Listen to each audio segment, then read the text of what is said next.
Hello and welcome back to the Cloister. During the season of Lent, we will be releasing weekly episodes. These episodes have been kindly provided by our friends at Glenstill Abbey. In today's talk, Columba McCann begins the series exploring the desert as threshold to the Garden of Paradise. As well as these weekly reflections here on the Cloister, this Lent we also have a daily Lectio Divina podcast.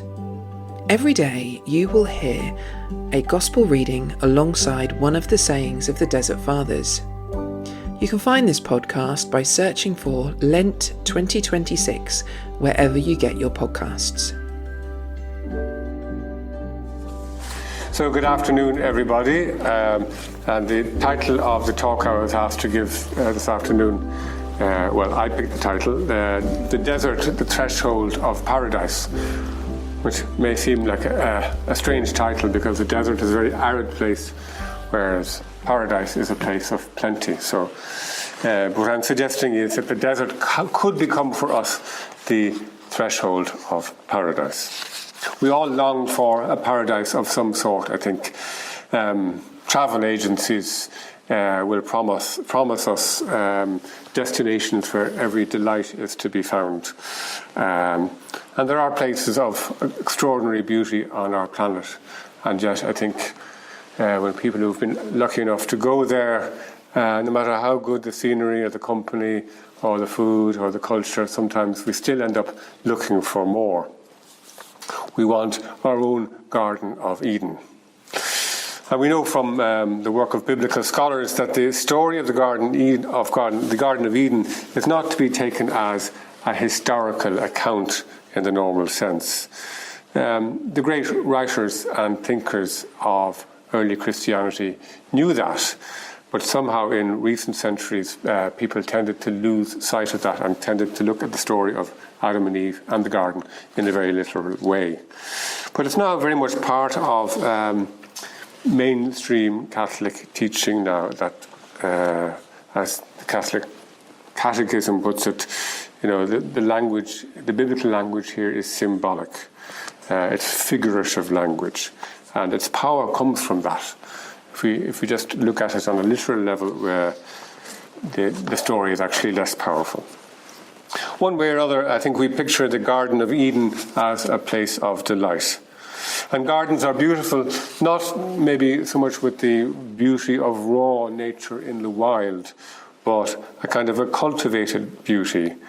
It's a sheltered environment. It's normally a safe place where we can work or play or stroll or sit in the sun safely.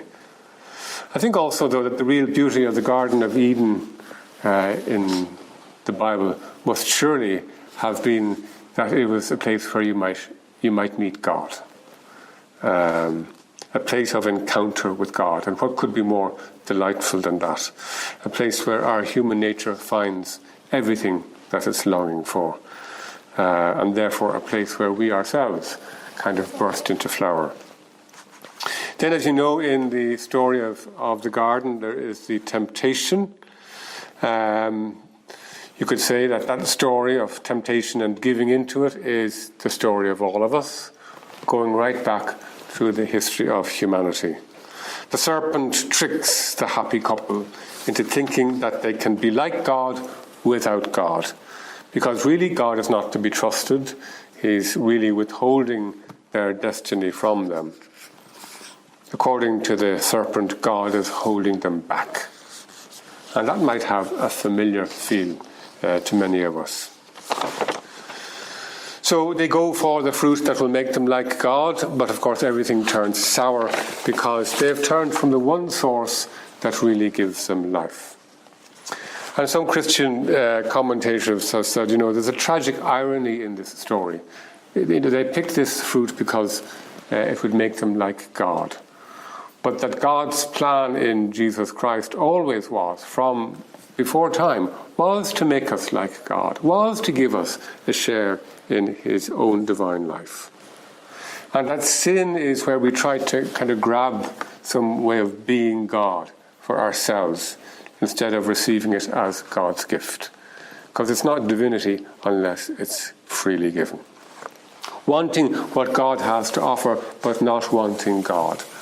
It's a little bit like the story of the prodigal son who wants his father's inheritance, but he wants to enjoy it as far away from his father as he can. Not really wanting God means that our desire is misplaced. Wanting life without God is really wanting death. So our desire needs to be re-educated. And that might be part of the program of Lent, where we allow God to take us in hand and to train us in a new direction. Temptation happens and we often get into it. And in today's gospel, of course, we have the story of Jesus going into the desert where he is tempted. St. Mark doesn't mention the nature of the temptation. But the difference is that Jesus doesn't give in to temptation. It seems almost like he went out into the desert to face it head on. St. Mark says the Spirit drove him into the desert. He met the tempter and he overcame him. And we're told in the Gospels that Jesus spent 40 days in the desert. For anyone familiar with the Jewish scriptures of the Old Testament, the number 40 and desert would ring a bell, because of course you have the 40 years of wandering of God's people in the desert. 40 years. It's a whole generation. Perhaps making them ready for entry into their new home. Some people say that because they were slaves for so long, that it took a full generation to educate them out of their slavery and re-educate them into the freedom and the joy of being God's people, ready for their new home. And over the centuries, many commentators have also made the link with our own lives. The Hebrews were slaves in Egypt in a very literal sense, but in many ways we are enslaved also. We're cramped by our own obsessions, by our own fears. We're tripped up sometimes by our own compulsions. We can be hostages to things like reputation or anxiety, or the desire for revenge, or the desire to be one up on everybody else. You name it. We each of us have our own pet little ways that we get caught. And the problem about this is it's the perfect recipe for unhappiness. It's not flowing with milk and honey. And the traditional wisdom is that to arrive at the Garden of Delights, to arrive into the land flowing with milk and honey, a place of deep spiritual delight, we have to pass through the desert. We have to somehow be freed from this kind of slavery that's at work in us. So Lent is in a sense like a rehabilitation center for addicts. We kind of deliberately cordon ourselves off from certain things that tend to enslave us, tend to cramp our freedom and our joy.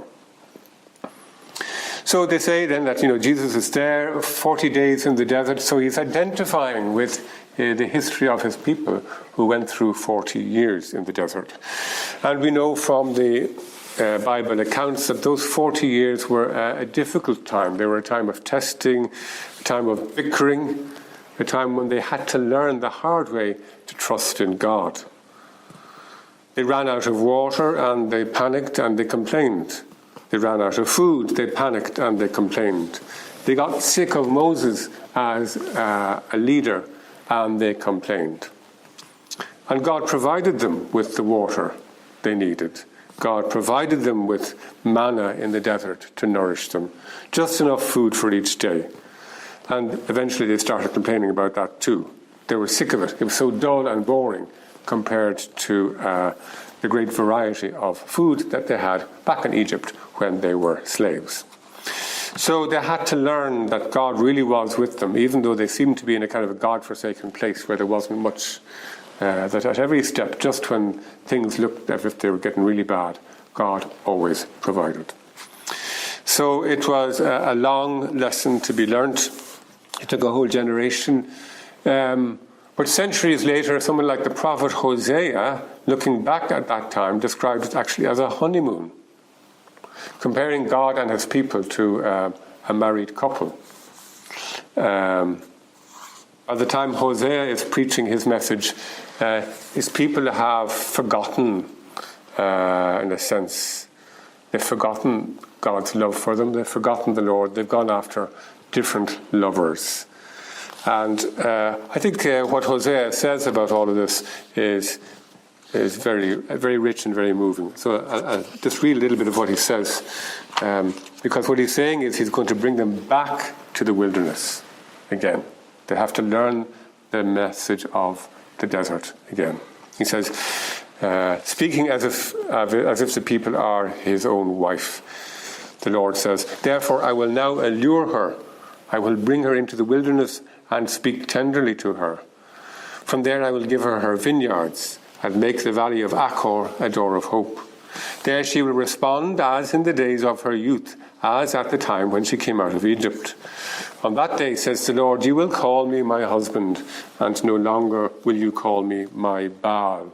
Remember, Baal was the name of one of the gods of the Canaanites to which they had a tendency to turn instead of to the Lord. And Baal also means master. So you'll call me my husband instead of my Baal. For I will remove the names of the Baals from her mouth, and I shall be mentioned by name no more. I will make for you a covenant on that day with the wild animals, the birds of the air, and the creeping things of the ground. I will abolish the bow, the sword, and war from the land, and I will make you lie down in safety. I will take you for my wife forever. I will take you for my wife in righteousness and in justice, in steadfast love and in mercy. I will take you for my wife in faithfulness, and you shall know the Lord. So, and it's not just knowing about God, it's really knowing God in an intimate way. Again, the biblical scholars point out in the story of Adam and Eve, when they have their first children, Cain and Abel, it says Adam knew Eve, and then Eve conceived. So it's a very intimate way of being with somebody else. So God's promise through Hosea to his people is you will know the Lord. You'll be as close as husband and wife. So maybe just as married couples sometimes head off for a second honeymoon to rekindle the relationship, maybe we could look at Lent in that light. That it's a time when God lures us out into the desert in order to speak tenderly to our heart. In that passage that I've just read out to you, I notice how active God is. He says, I'll do this for her, then I'll do that, then I'll do that, I'll do that, I'll do that. In fact, he promises 12 different things that he's going to do for his people. And in response, they only have to do 3 things. So it suggests that in the desert experience, and maybe during Lent, that God is the primary agent. God is the one at work. We have our part to play, yes, but God is the one who's steering the operation and at work. So sometimes we ask, what are you doing for Lent? I sometimes like to say, actually, I'm not interested in what you're doing for Lent. I want to know, what is God doing in your life for Lent? What is God doing in my life for Lent? If we allow God to roll up his sleeves and get to work on us during Lent, what is his plan? What's he going to do? Well, one of the things that I find very consoling is the reference to the valley of Achor in that reading from Hosea. The valley of Achor, what on earth was that? Well, again, if you look up your biblical notes and your footnotes, as I did, you discover that in their early history, when they had gone on from the desert and now they were in the land of Canaan, the whole story of the valley of Achor is a story of unfaithfulness on their part, and being punished by God and actually being defeated by their enemies. Most of the time, God promises that he's going to be with them, protecting them, but things had gotten rather bad, and God let them experience the full outcome of their unfaithfulness. So to mention the valley of Achor in terms of the history of his people, Hosea is mentioning a shameful episode, a time in their history that they'd rather forget, where really things fell apart. The interesting thing is that the Lord says through Hosea, I will make the valley of Achor a door of hope. And it gets me thinking that each of us has our own valley of Achor. In our own lives, there are certain aspects of our life story that really, if we had the choice, we would try to rub them out. Stuff in our lives just that didn't go well, moments where we really messed up, and sometimes some of us are still suffering into the present day because of things that went wrong in the past, things of which we are ashamed. But the Lord's promise to us is if we let him in and if we enter into the desert with him, he will turn that particular valley of Achor in my life into a gateway of hope. The very part of my life that seems a bit of a disaster could, in some strange way, because God is involved, become a sign of hope. Maybe, the place where I'm cracked is where the light gets in. I remember that a friend of mine was a photographer, and he was designing a dark room for himself where he could develop his own photographs instead of sending them off to some kind of a laboratory. And of course, for a proper dark room, aside from very specialized lamps, you have to be able to cut out all the light. And he said the problem with this room is there are cracks and the light is getting in. Cracks maybe under the door or in the ceiling or something. And I thought that's not a bad image maybe for our own lives. That it's through the cracks in our lives that the light of God can sometimes get in. It reminds me also of the line in the Psalms, which Jesus used to refer to himself, the stone which the builders rejected has become the cornerstone. Jesus himself was rejected by his own leaders, but becomes the cornerstone of a new humanity, the cornerstone of our own lives. So it could also be true of those aspects of my own life that I would rather erase, that I would rather reject. Maybe in some strange way, in God's hands, even that will become a place of healing. I think of somebody who was a visitor to our own family who became a drug addict, and his life almost fell completely apart. And he died a young death, not to do with drugs, because he'd actually gotten over his drugs. But his mother said that at the funeral, a whole lot of strangers came up to the family. The family didn't know any of them. And he had changed their lives because he had helped them also to give up their addictions. So his valley of Achor brought immense healing into so many people that his family had never even known about. So back to Jesus in the desert. St. Mark says he was in the desert with the wild beasts and the angels ministered to him. He was there with the wild beasts.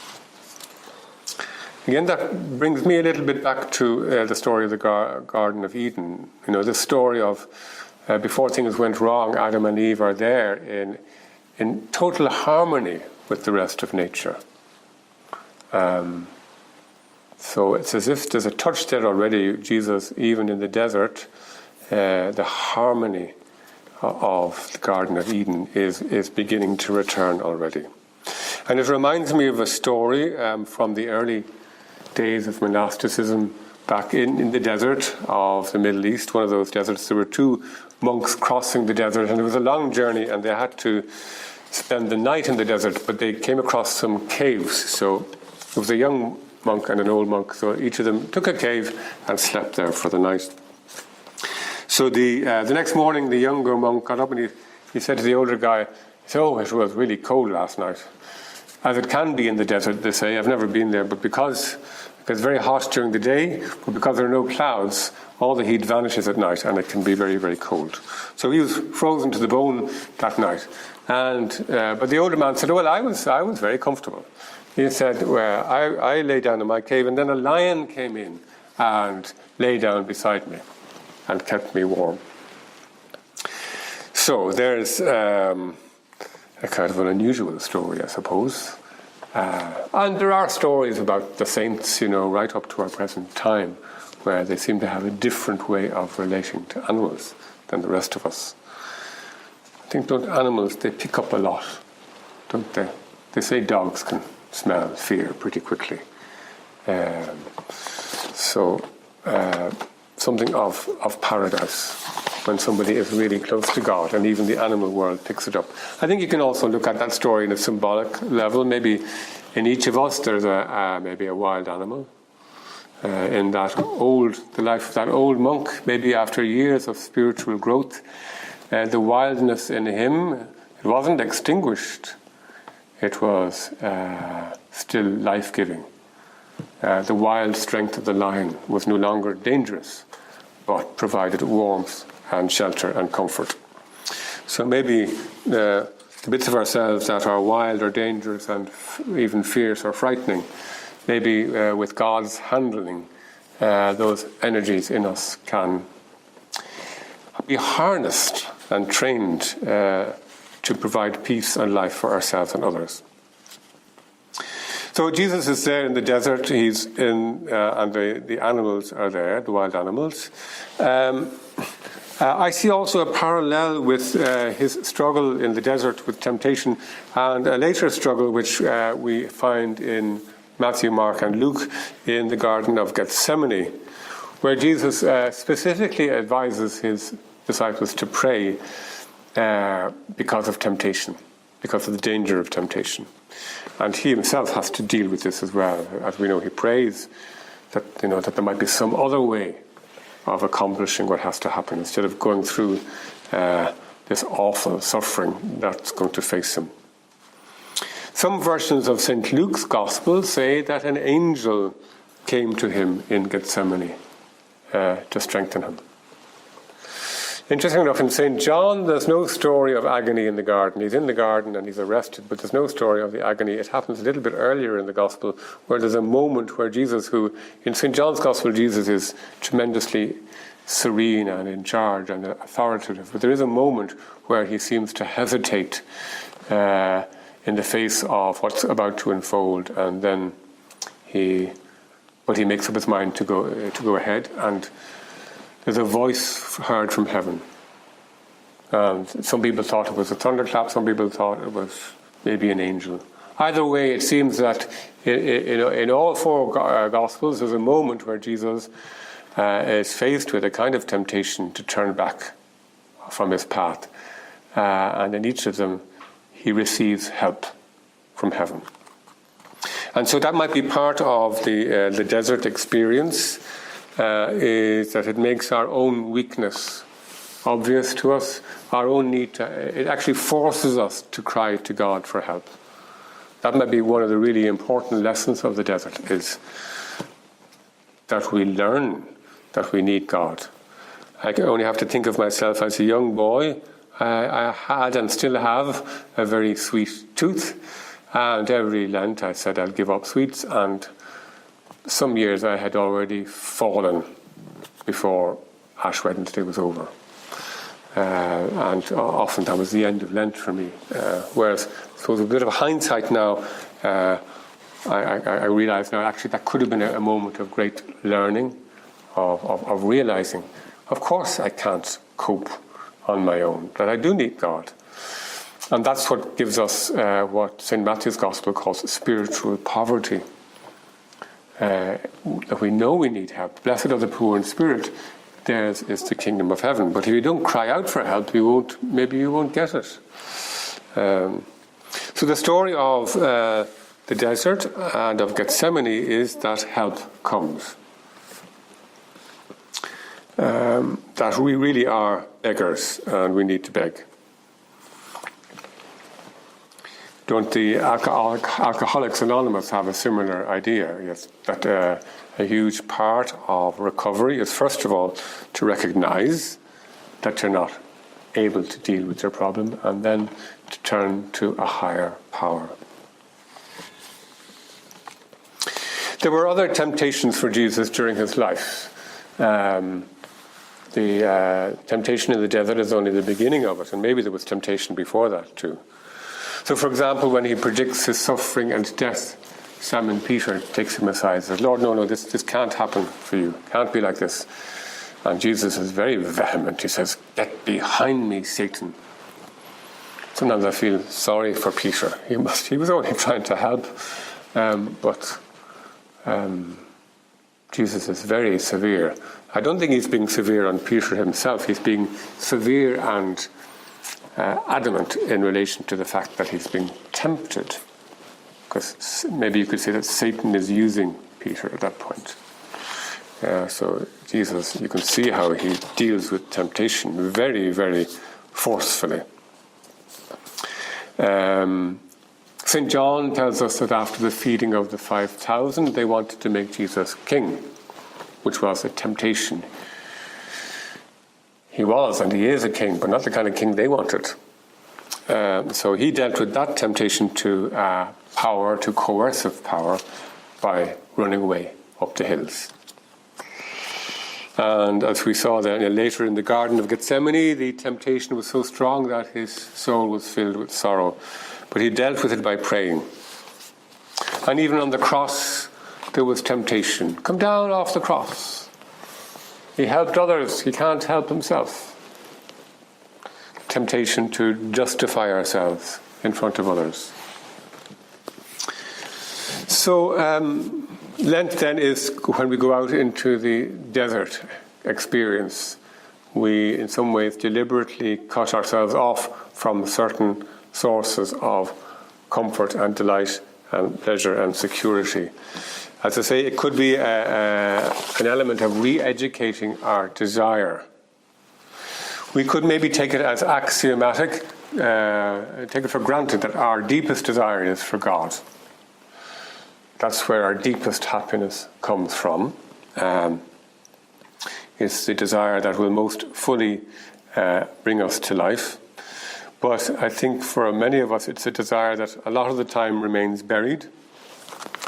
It's like fire that's buried under the ashes, and that it has to be stoked up again. And maybe we like to keep it buried, because if it flares up, it might be painful. It might burn away some of the things that we like to cling to that perhaps aren't too good for us. And, I think unhealthy desires sometimes also bring a lot of other things in their train. We think of maybe some very strong desire. I really want that job. I really want that prize. I really want that relationship, that house, that new piece of equipment, that book, that holiday destination, that piece of chocolate, that extra bit of comfort, whatever it is that I really want. My heart is set on it. Take your pick. And now, of course, if I want something really badly, I'm full of anxiety to get it. Because I might not get what I want. And if I do get what I want, sometimes my anxiety may well remain or even increase. So if I get elected to such and such a job, I want to remain elected. I don't want to lose my seat. And then hanging around in the same pack with anxiety and desire sometimes is our friend anger, which in itself is a healthy enough instinct. It's there to protect us and to protect others, but it's a bit like explosives, I suppose. Often we don't know how to handle explosives, so sometimes we simply don't use it. But I get angry if I don't get what I want. I get angry maybe with the person who stands in the way of what I want. I can get angry with myself for not achieving what I want. And just to turn the temperature up a little bit higher, I might feel envious of people who have what I want, people who did achieve what I wasn't able to achieve. So I resent them and I resent their success. So some of these kind of things, I think, can drift in and out of our lives occasionally. Each of us has our own formula as to how the chain reaction starts. But I suppose the thing is that sometimes when you start wanting something really badly, it ends, as it brings a whole train of things, a chain reaction of anxiety, anger, envy, resentment, and so on. But it all comes from misplaced desire, whereas desire for God won't bring any of those. Because when we start following that desire, God actually gives us what we want. And they say even more than we want. So part of God's, I think, plan for us is to free us from a lot of that toxic mix, because it chokes the life out of us. And I think of that parable that we get in the Gospels where Jesus talks about the seed that is planted, God's word, God's message of love. It's planted in our hearts, but he says sometimes the seed falls into thorns, and the thorns choke the seed and it doesn't grow. And he interprets that as referring to the worries and also the good things that kind of grab our attention in an unhealthy way. The lure of what we really want. And so it takes our mind and heart away from God. It chokes something which is deeper and which is better. So this seed doesn't produce any crop. So it's the opposite of the Garden of Eden. We remain barren. So I think that giving up this or that for Lent is about re-educating our desire. It's not about being heroic. It's not about proving anything to ourselves or to God. It's certainly not about paying a price to God for anything, because everything God gives is free. But it might be some way of re-educating ourselves, of learning to find a taste for God rather than this taste for other things that nearly always leave us dissatisfied. St. John of the Cross says that when we really opt to find our consolation and our contentment nowhere except in God, that very soon we get a special visit from God that confirms our decision. And that we discover a delight that can be found nowhere else. Which I suppose is a little bit like, again, another parable of Jesus, isn't it? The person who finds the treasure in the field, buried, hidden treasure, and he sells all that he has to have that treasure. He's willing to give up everything because he's discovered something better. Or the merchant who goes looking for the fine pearls and again discovers this pearl, this priceless pearl, and he sells everything to get it. So I suppose that kind of being able to decide to find our consolation, our contentment only in God is setting the bar quite high. I suspect that a lot of us are quite far from that. Certainly I am. So maybe Lent is a time where we take a few small steps in that direction. And that's in fact what St. Benedict says.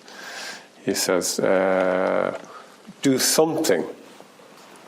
Do something small.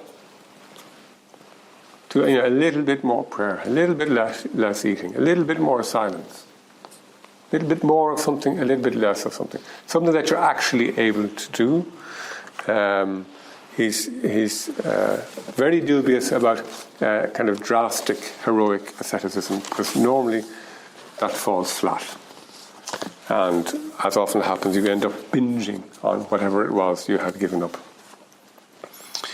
I've never been to any of the great deserts of the Middle East. I've been told by somebody who was there that one feature of the desert is there's an immense silence. And this might also be part of our Lenten programming. Maybe notice how quick you might be to get onto the computer, get onto social media, get onto YouTube or whatever it is, or when you're driving from A to B, as a matter of habit, turn on the radio instead of the silence. Silence is golden. Silence can be a beautiful experience. I think when you're really frazzled, all of us appreciate a bit of peace and quiet. But I suspect that a lot of the rest of the time, in a strange way, that we perhaps run from silence, because lengthy silence leaves us opening to discovering more about ourselves. And sometimes those parts of ourselves that have been pent up or unexamined or avoided begin to rise into our awareness, and that can be very, very uncomfortable. But it could be part of God's rearranging our lives for the better. So silence is something to think about. I think also of the story of the prophet Elijah, who fled for his life because Queen Jezebel was out to kill him. And he was fed up, he was worn out, he was isolated. He was quite happy to fall down dead. But he's woken by an angel who gives him food to sustain him on a 40-day journey. Interesting. There you have the 40 days again, to the mountain of God.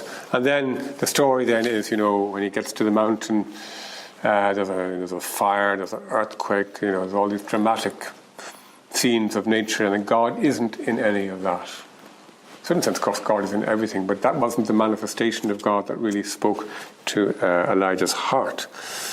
It's not the dramatic fireworks of fire, earthquake, or wind, but something different, something very gentle, and different Bibles, different translations use different words to describe something maybe which in Hebrew is hard to capture. I'm no expert in Hebrew. What spoke to Elijah was, one Bible says, a sound of sheer silence. Another translation says, the sound of a gentle whisper, or a tiny whisper, or a still small voice. So we can decide during Lent maybe not to look for consolation always in the usual places, but to leave inside us a little bit of that broken emptiness that wants to be filled, and allow God to fill it instead.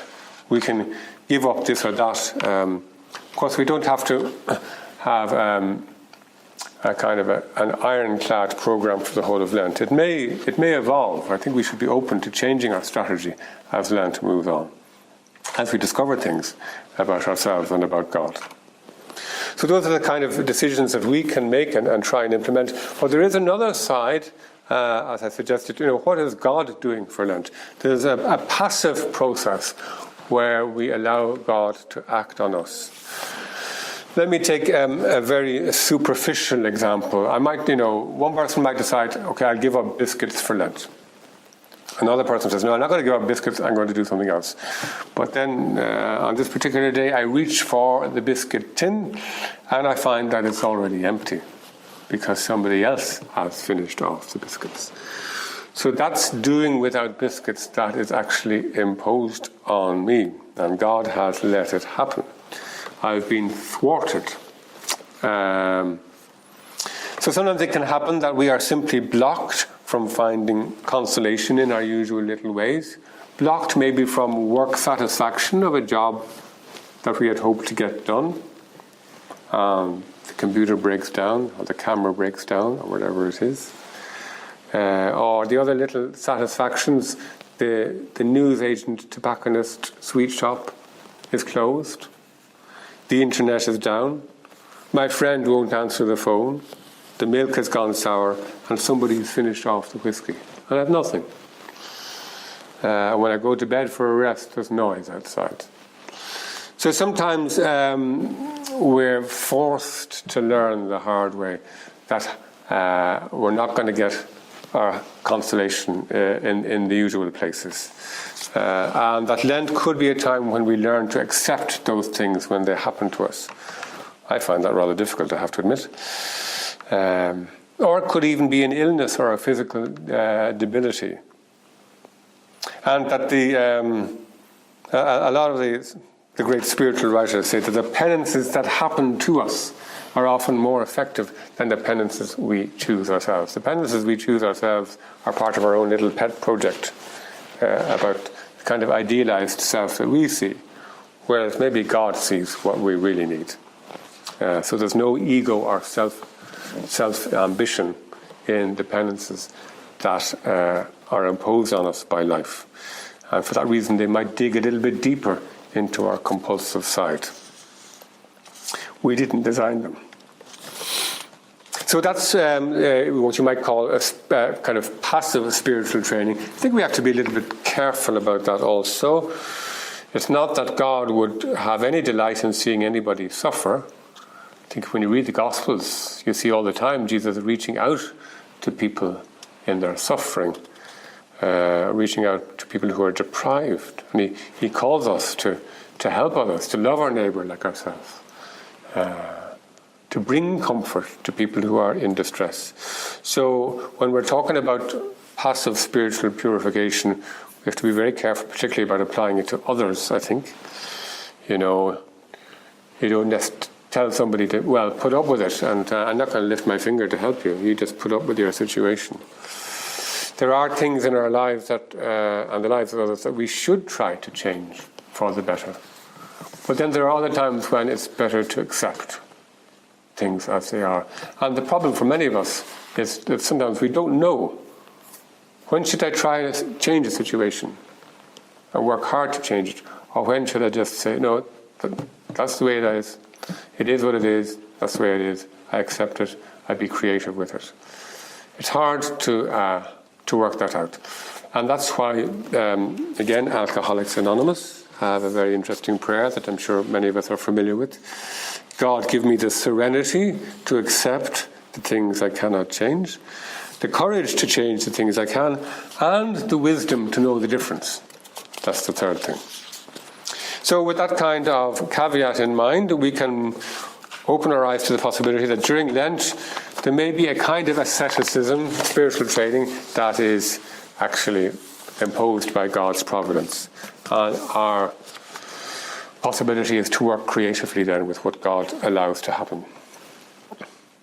During Lent, sometimes we hear words like penance, mortification, self-denial, and I think it's very important to realize it's not a matter of trying to kill natural inclinations that God has given us, but to redirect them in a healthy way.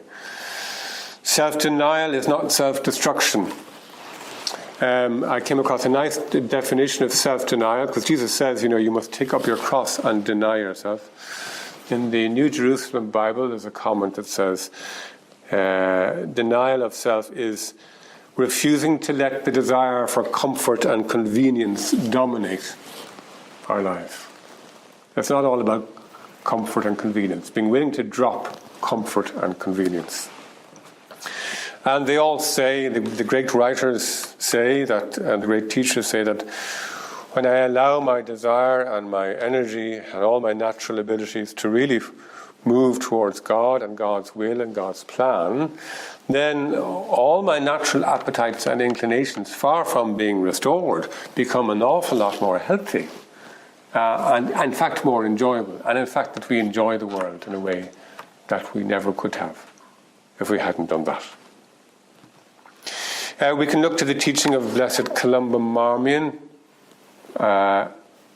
We've just been through a year of his centenary of his death. And he speaks about, the penitential side of life, which I think we can apply to Lent. And he's very undramatic about it. He's very matter of fact.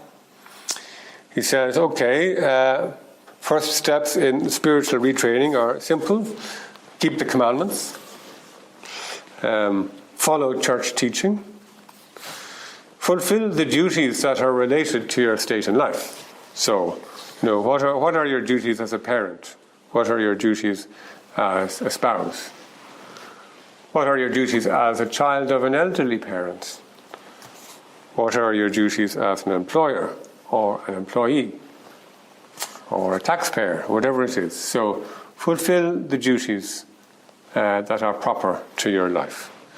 Work diligently. Doesn't mean be a workaholic. Work diligently. And avoid situations that are likely to lead to sin. The old phrase, we did this, and then, as you know, one thing leads to another. Again, with myself and chocolate, I find it impossible to eat just one chocolate if there's a chocolate box open.